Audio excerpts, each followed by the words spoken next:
संस्था के राष्ट्रीय अध्यक्ष हैं और तभी पत्रकार लोग आपको ज्यादा भली भांति जानते हैं, तो आपसे शुरुआत करते हैं। दर्शकों को बताने के लिए सबसे पहले अपनी संस्था के विषय में इंट्रोडक्शन दीजिए। अखिल भारतीय आदिवासी कश्यप कहार निषाद संस्था के विषय में बताइए। सबसे पहले सभी सामाजिक बंधुओं को नमस्कार एवं मीडिया के सभी लोगों को नमस्कार। मैं गुरचरण सिंह कश्यप, राष्ट्रीय अध्यक्ष अखिल भारतीय कश्यप निषाद महिला विकास मंच, जो कि एक सहायक है, घटक है अखिल भारतीय आदिवासी कश्यप निषाद भोई समन्वय समिति का। मैं आप सब मीडिया के माध्यम से आपको अवगत कराना चाहूँगा कि अखिल भारतीय आदिवासी कश्यप कहार निषाद भोई समन्वय समिति के तत्वाधान में हम लोग 5 सितंबर को दिल्ली के तालकटोरा स्टेडियम में एक बहुत बड़ा भव्य राष्ट्रीय प्रतिनिधि सम्मेलन करने जा रहे हैं। ऐसे मैं आपको बताना भी चाहूँगा कि इस प्रकार के सम्मेलन, राष्ट्रीय सम्मेलन हम अलग अलग प्रदेशों में 17 कर चुके हैं, लेकिन ये उन सब में एक भव्य सम्मेलन का आयोजन हम दिल्ली में करने जा रहे हैं। जी। हमारे बीच में हमारे राष्ट्रीय समन्वयक माननीय राजा राम जी, जो कि कोटा से बिलोंग करते हैं, जिन्होंने इस समिति को आज से करीब 12 साल पहले बनाया था। हम सब लोग उसमें सम्मिलित थे। इसके माध्यम से हम माननीय श्रीमती प्रतिभा पाटिल, हमारे प्रदेश की, हमारे देश की, जो कि राष्ट्रपति थे, हम उनसे भी मिले थे। और इस प्रकार हम पूरे 28 के 28 राज्यों में समन्वय समिति के माध्यम से कार्य कर रहे हैं, समाज को जागृत कर रहे हैं। तो हमारे बीच में राष्ट्रीय संगठन मंत्री माननीय आर.डी. कल्याण साहब, जो कि हरियाणा के पानीपत जिले से हमारे बीच में आए हैं। हम सब का आज का जो उद्देश्य है, आपके मीडिया के माध्यम से हम चाहते हैं कि हमारा ये संदेश पूरे भारतवर्ष में आपके माध्यम से जाए, और जिस उद्देश्य को लेकर के हम ये प्रतिनिधि सम्मेलन करने जा रहे हैं, हमारा वह उद्देश्य सफल हो, ऐसी हम कामना करते हैं। और समाज को जागृत करने में हम आपके माध्यम से कहीं खरे उतरें, ऐसी हमारी अपेक्षा है। कौन सी तारीख और किस जगह आप सम्मेलन कर रहे हैं? हमारा यह सम्मेलन 5 सितंबर जो मैं बता चुका हूं, और तालकटोरा स्टेडियम जी दिल्ली में होगा, जिसकी रूपरेखा ऑलरेडी तैयार कर ली गई है जी। तो मैं अब चाहूँगा कि हमारे बीच में माननीय हमारे राष्ट्रीय संगठन मंत्री आर.डी. कल्याण साहब हैं। मैं चाहूँगा कि वो उसको विस्तृत जानकारी आपके माध्यम से अपने पूरे भारतवर्ष में अपने पूरे सामाजिक बंधुओं तक पहुँचाएँ, ऐसी मैं भाई आर.डी. कल्याण जी से आग्रह करता हूँ। कल्याण साहब, उन मुद्दों को बताइए फिलहाल जिन मुद्दों को लेके आप तालकटोरा में सेमिनार करने जा रहे हैं। सबसे पहले तो आप जिस भी चैनल से आए हैं, तो आपके चैनल के सभी दर्शक और आप सभी को मेरा नमस्कार। और आप लोगों को धन्यवाद भी देना चाहूँगा कि हमारे संगठन के विचार आपके माध्यम से हमारे समाज तक पहुँच पाएंगे जी। बाकी आपने जो संगठन के बारे में पूछा है, देखिए हमारा समाज पूरे हिंदुस्तान में वास करता है जी, और अलग अलग जगह में अलग अलग नाम उसके हो सकते हैं, और उन सब के अलग अलग संगठन अपने अपने लेवल पे, लोकल लेवल पे अपनी ज़रूरतों के हिसाब से बनाए हुए। तो हमारा ये अखिल भारतीय कश्यप कहार निषाद भोई समन्वय समिति, ये लगभग 151 संगठनों की एक समन्वय समिति है, जो सभी का समन्वय करती है और सभी को एक प्लेटफॉर्म पे ला करके उनकी सभी के विचारों का विश्लेषण करके उनको एक प्लेटफॉर्म देती है, ताकि उनकी जो समस्याएं हैं उनको सुना जा सके, उनको रेलाइज किया जा सके और प्रदेश स्तर पर और राष्ट्रीय स्तर पर जहाँ भी उनकी समस्याओं का समाधान हो सकता है वहाँ तक उस समस्या को पहुँचाया जा सके सरकार के सामने। 40 साल पहले के मुकाबले अब कश्यप समाज का काफी आर्थिक और शैक्षिक विकास हो चुका है। क्या नौबत आई कि इस कार्यक्रम को ताकतवर में करने की योजना बनाई? देखिए, पिछले काफ़ी समय से समाज जैसे जैसे लिटरेसी बढ़ी है, समाज में एजुकेशन बढ़ी है, ऐसे ऐसे समाज भी जो है ना जागरूक हुआ है। उस जागरूकता की वजह से समाज में कहीं ना कहीं अच्छे रिजल्ट देखने को मिल रहे हैं। फिर भी जितनी ज़रूरत समाज को आगे जाने की थी, जितना जागरूक होना चाहिए था, जो अधिकार उनको मिलने चाहिए थे, उनसे वो बहुत ही अभी भी पीछे हैं। इसलिए इस प्रकार के संगठनों की ज़्यादा ज़रूरत है ताकि इन संगठनों के माध्यम से हम अपने समाज को एक संगठनात्मक ताकत दे करके उनकी जो समस्याएं हैं उनको सुने और उनका निदान हो। कल्याण साहब, 18 करोड़ लोगों की जनसंख्या के हिसाब से राजनीतिक प्रतिनिधित्व की मांग कर रहा है, इसके विषय में बताइए। देखिए, हम सब जानते हैं कि जो राजनीति है वो सभी जो समस्याएं हैं उनके जो ताले हैं वो इस राजनीति से ही खुलते हैं जी। उनके लिए ये चाबी का काम करती है। हमारे देश में पहले भी कई एक कमीशन आए, चाहे वो काका कालेलकर का हो, चाहे मंडल जी का हो, तो उन सब ने ये एनालाइज किया और अपनी रिपोर्ट में ये लिखा हुआ है कि जिस समाज की भागीदारी राजनीति में ज़्यादा होगी उस समाज की जो समस्याओं को सुलझाने में, उनको दूर करने में उतना ज़्यादा फायदा मिला और वो समाज जो है संपन्न हुए। इसलिए हमारा जो समाज है, हमारा समाज अति पिछड़ी जाति में आता है। मंडल कमीशन जी ने भी जो रिपोर्ट अपनी दी थी उसमें जो 837 जो अति पिछड़ी जातियाँ हैं, उस अति पिछड़ी जाति में हम लोग आते हैं। सभी सरकारें कहती हैं, सभी पार्टियां कहती है कि जो हमारा जो मकसद है वो समाज के अंतिम व्यक्ति तक पहुंचने का है। तो वो अंतिम व्यक्ति कौन है? वो अंतिम व्यक्ति मेरा समाज है। तो इसलिए हम ये चाहते हैं कि सरकार हम तक पहुंचे और हमारे अधिकारों की रक्षा हो। हमारे अधिकारों की रक्षा कब होगी?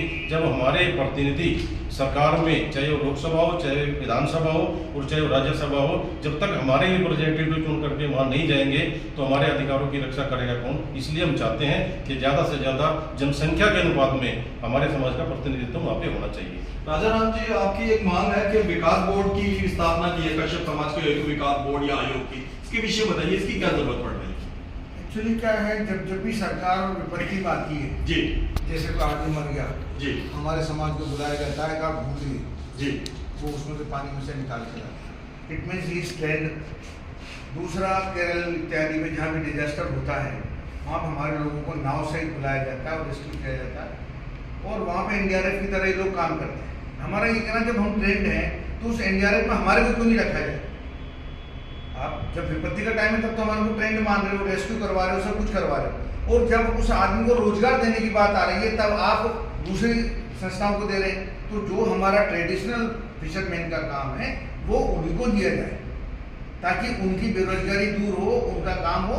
कहीं पर आपको लगता है, जो हमने कमीशन के लिए कहा इसलिए कहा है कि अगर मान लो उसके स्किल्ड होने में कुछ कमी है तो आप अपने लेवल पर ट्रेनिंग रखें, उसको जो कुछ कमी है उसको स्किल्ड करें। राजाराम जी, अब 40 साल के बाद में बहुत सारे मछुआरे समाज ने तो लगभग काम परिवर्तन ही कर दिया, दूसरे व्यवसाय में और अच्छी तरक्की भी कर रहे हैं। कितनी प्रतिशत अभी भी पुराना काम ही कर रहे होंगे? साहब, इस 18 करोड़ में कम से कम भी नहीं तो 10 करोड़ आदमी, अच्छा, कोस्ट लैंड के अंदर, समुद्र के दोनों साइड, इनलैंड, तालाब, नदी वगैरह में ये जो 10 करोड़ आदमी हैं, ये आदमी काम करता है और सरकार की नीतियों के कारण जो भी रही हो, इंटरनेशनल नेशनल में नहीं जानता, लेकिन 10 किलोमीटर तक ये लोग फिशिंग कर सकते हैं। उसके बाद अगर जाते हैं तो जो विदेशी संस्थाएं हैं वो उन पर गोलियां चलाती हैं, श्रीलंका वगैरह कहीं के भी। अच्छा, जो मल्टीनेशनल अच्छा, वो कंपनियां मछुआरों को, हाँ जी, जी, मल्टीनेशनल border कंपनी को cross उनका करते हैं, बॉर्डर जी, बनाया हुआ याद आ गया, है ठीक कि है। यहाँ पे तो जो सनसैन होटल जैसी वो घटनाएं तो मेरे ख्याल से साल में 2-3 बार अखबार में चलती ही चलती है। तो किनारे पे भी हमें नहीं रखने दे रहे बोट ये, जी। और 10 किलोमीटर का आगे भी नहीं जाने दे रहे। जी। तो इनके जो रोजगार है वो पूरा प्रभावित है। आज की तारीख में प्रधानमंत्री मत्स्य संपदा योजना में 20,500 करोड़ रुपए दिया, लेकिन उसको ऐसा कर दिया कि चलनी में पानी भल्ला न लाएगा न गैर करेगा।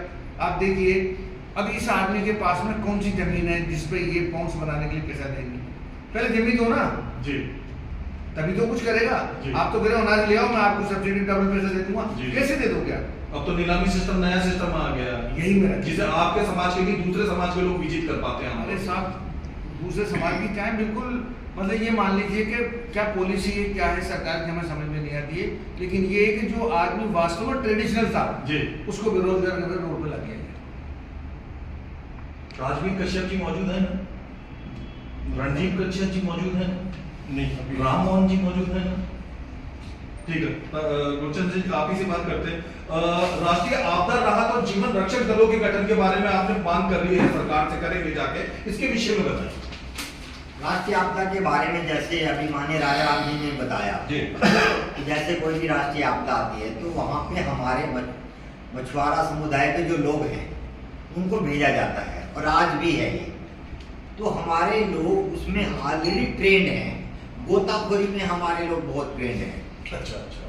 तो इसीलिए वो राष्ट्रीय आपदा जब कहीं पे आती है तो वो फिर मछुआरा समुदाय के लोगों को ढूंढते क्या हैं। बात है, बहुत बढ़िया। आपको शायद याद होगा कि पीछे दिल्ली में ही यमुना में जी बच्चे डूबे थे, हाँ जी। और हमारे समाज के ही लोगों ने जी हाँ, उनको मछुआरों बचाया। ने उनकी जान बचाई थी। ठीक है जी जी, हाँ, हाँ, जी हाँ। हाँ ना, क्योंकि हमारे समुदाय के लोग ट्रेंड हैं, अच्छा अच्छा। तैराकी में भी हैं। तो राष्ट्रीय आपदा में हमारा अहम रोल है, और कहीं भी आपदा आती है तो हमारे लोग आगे बढ़ चढ़कर उसमें हिस्सा लेते हैं। 1936, 1949, 1950 के पूर्व बजट में उपलब्ध संवैधानिक दर्जा प्रदान करने वाली स्थिति को राजा राम जी सर स्पष्ट करिए। कोई भी देखिए, हमारे जो समाज की जितनी भी सबकास्ट हैं आज की डेट में, तो 1936, 1949 और 1950 के जो गजट नोटिफिकेशन में उनको संवैधानिक दर्जा एससी का था। जी। लेकिन उसके बाद से कि कैसे वो मिस्टेक से हुई या जानबूझ के हुई, वो उस जो शेड्यूल था, जो एससी वाला शेड्यूल है, उनसे उनको बाहर कर दिया गया, ओबीसी में कर दिया। ओबीसी में कर दिया। अच्छा। जबकि ये सारे प्रमाण हैं और उसके हमारे पास सारे कागज भी हैं, उनके बजट 1940 से 1950 तक ऐसे ही है। 1950 तक भी है। जी। उन्होंने गलती क्या करी, जैसे कोई एक कास्ट है, उसकी जो सब कास्ट है, जी। तो एक कास्ट को तो रख लिया, उसकी जो सब कास्ट थी, जो डिफाइंड ऑलरेडी संविधान में डिफाइंड है, इसमें जी। बजट नोटिफिकेशन में डिफाइंड है कि इस कास्ट की जो सब कास्ट है, उसकी जो पर्यायवाची जो जातियां हैं वो ये जातियां हैं, तो उन जातियों को शेड्यूल कास्ट से बाहर कर दिया गया है। तो हमारी वो मांग है कि जो हमारा संवैधानिक दर्जा हमारा ऑलरेडी मिला हुआ था और पहले की जनगणनाओं में उसमें थे हम, तो उससे हमारे को बाहर कर दिया गया, तो वो जो संवैधानिक दर्जा है हमारा वो बाहर किया जाए। बहुत ठीक। पीछे बैठे हुए राइट हैंड वाले सज्जन साहब से मैं पूछना चाहूंगा कि हजारों आपको कश्यप समाज के लोग देख रहे हैं इस प्रोग्राम के लिए, उनको इनवाइट करते हुए क्या कहना चाहेंगे? कोई भी। प्रदीप। देखिए, ये पूरा भारतवर्ष का जो हमारा कश्यप जो समाज का जो कार्यक्रम है, उसमें हर राज्य से जो युवा साथी हैं, जो वरिष्ठ हैं, जो प्रतिनिधि हैं, वो सम्मेलन में अधिक से अधिक पहुंचेंगे। और इसलिए हम पूरे जो हमारे जो दर्शक हैं, जो हमारे समाज के लोग हैं, इस वीडियो को देख रहे हैं, तो कृपया ज़्यादा से ज़्यादा शेयर करें ताकि ज़्यादा से ज़्यादा ये जानकारी उन लोगों तक पहुँचे, ताकि वो ज़्यादा से ज़्यादा इस कार्यक्रम में दिल्ली प्रदेश में पहुँच सकें। नावेद जी, एक बात मैं और क्लियर करना चाहूँगा, जैसे अभी आपने आरक्षण के बारे में बात करी जी। मैं ये बड़ा क्लियरली कह रहा हूँ कि हमें कोई अलग से आरक्षण नहीं चाहिए जी।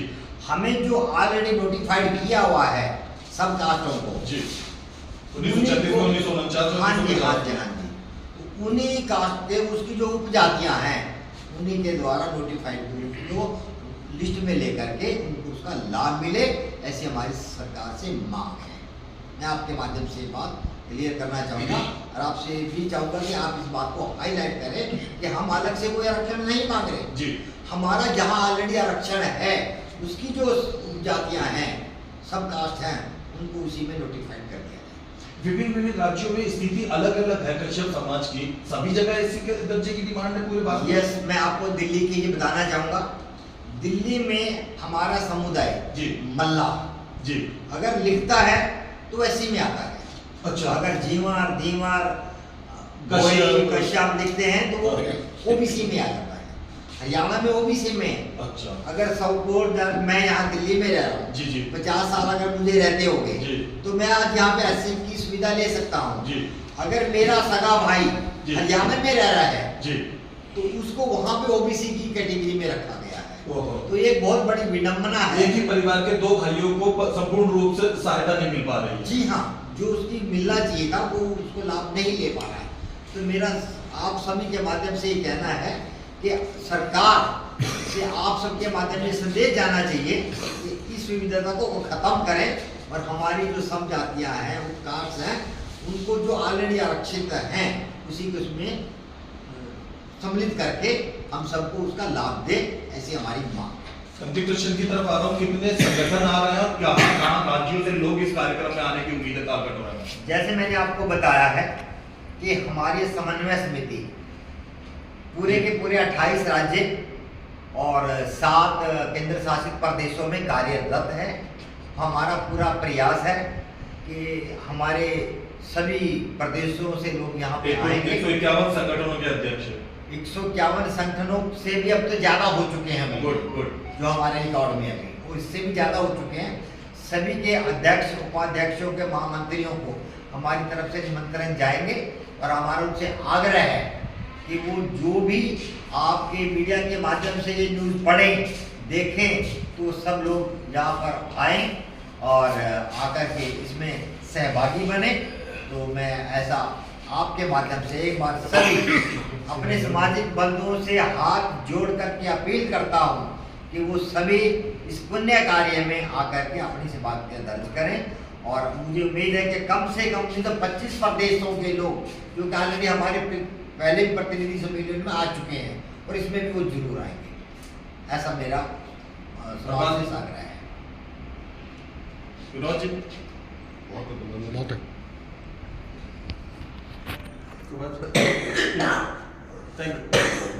आप लोग आए, आपने इस कवरेज को किया और जितना से जितना आप संदेश आप फैला सकते हैं आप फैलाएं। आप सबका बहुत बहुत धन्यवाद जी।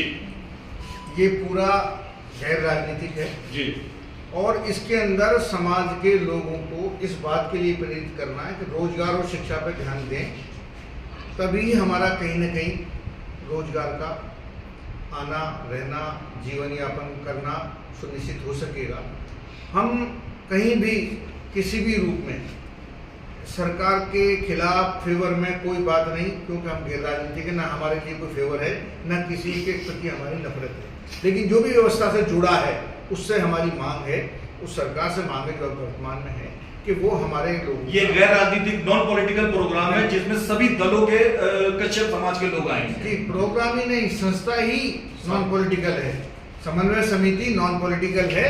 हमारे समाज के लोग, राजनेता भी आएंगे, दूसरे भी आएंगे, मजदूर भी आएगा, ठेले वाला भी आएगा, कृषक भी आएगा और बिजनेसमैन भी आएगा।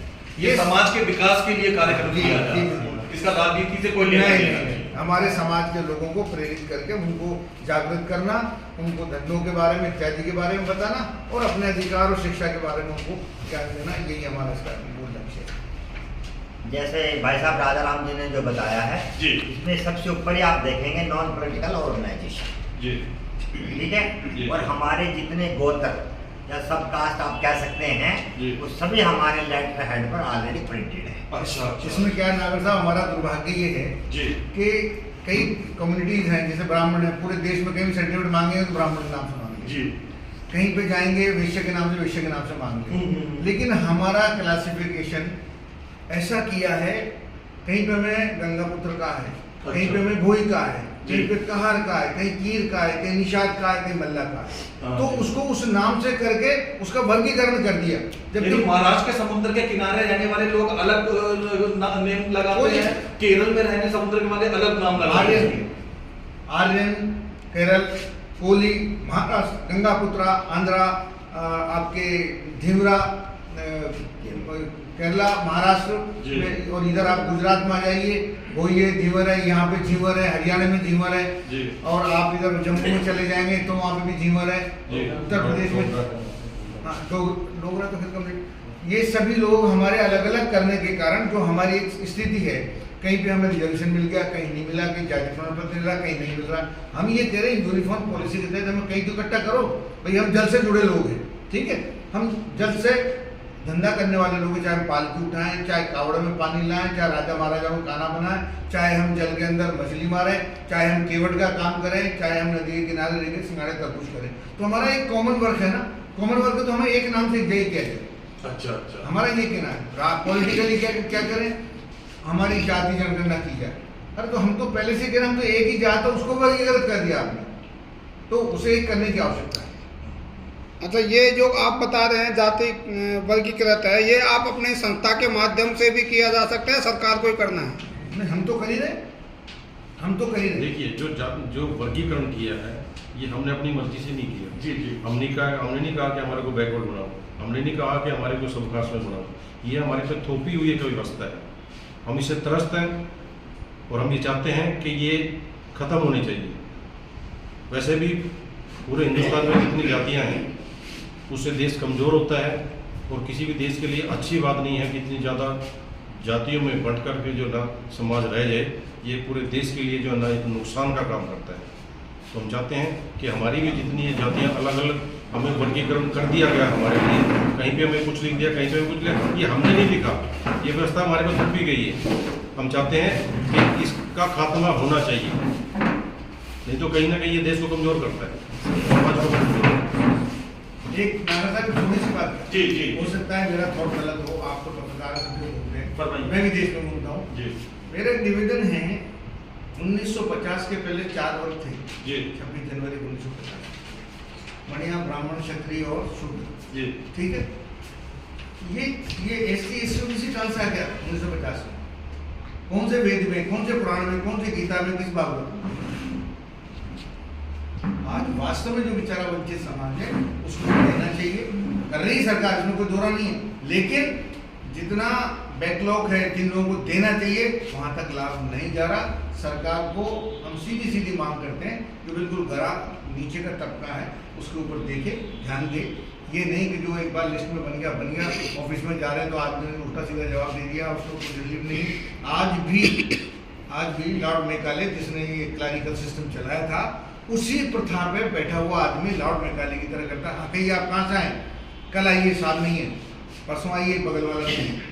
कम से कम सरकार एक ये तो सुनिश्चित करे कि एक वृद्ध आदमी को या गरीब आदमी को, यतीम आदमी को जाने पर रेस्पॉन्स मिले। गुरचंद जी, अगला सवाल आपसे पूछना चाहूंगा, आमतौर पे मीडिया वाले या सरकारी अधिकारी जिन कश्यप समाज के लोगों से मिलते हैं वो आप जैसे खाते पीते और खानदान के और अच्छे ऊंचे दर्जे के होते हैं। क्या कश्यप समाज में लोग अभी भी दुर्बल दशा में जी रहे हैं? देखिए, सवाल तो आपका काफ़ी अहमियत रखता है, और खाते पीते का मतलब कुछ चंद लोग जिन्होंने अपने व्यापार वगैरह सेटल कर लिए हैं वो आज भी अच्छी पोजीशन में हैं, लेकिन ज़्यादातर मैं तो ये कहूँगा कि 90% अच्छा। आज भी जो बिल्कुल बैकवर्ड एरिया में रहते हैं उनकी हालत बिल्कुल खस्ता है। समुद्र और नदी के किनारे पीछा करते हैं। नदी के किनारे आप मतलब इतना लज्जित सा एक शब्द भी है कि हमारे समाज की महिलाओं की इतनी दुर्दशा है, एक ही साड़ी पहनती है, उसी में अपना पूरा तन छुपाती है, कई बार अपने बच्चे को भी उसी में छुपाती है, यहाँ तक की हालत भी है हमारे समाज में। तो हमें खासकर उनकी भी चिंता है जो समुद्र के किनारे पे रहने वाले हैं, जो दिन भर मछली बेचती हैं, शाम को अपना बच्चों को गुजारा करती हैं। ठीक है, हम ठीक है दिल्ली में बस रहे हैं, हमारा कारोबार कुल मिला के अपना ठीक ठाक सही चल रहा है, और भी है ऐसे साथी, लेकिन हमें चिंता सिर्फ उन लोगों की करनी है जो अंतिम पंक्ति के लोग, अंतिम पंक्ति के लोग जो पैसा, बस हम इससे ज़्यादा धन्यवाद। और क्या कहेंगे, आप सभी का बहुत बहुत धन्यवाद। आपने और आपका संदेश पहुंच जाइए समाज तक।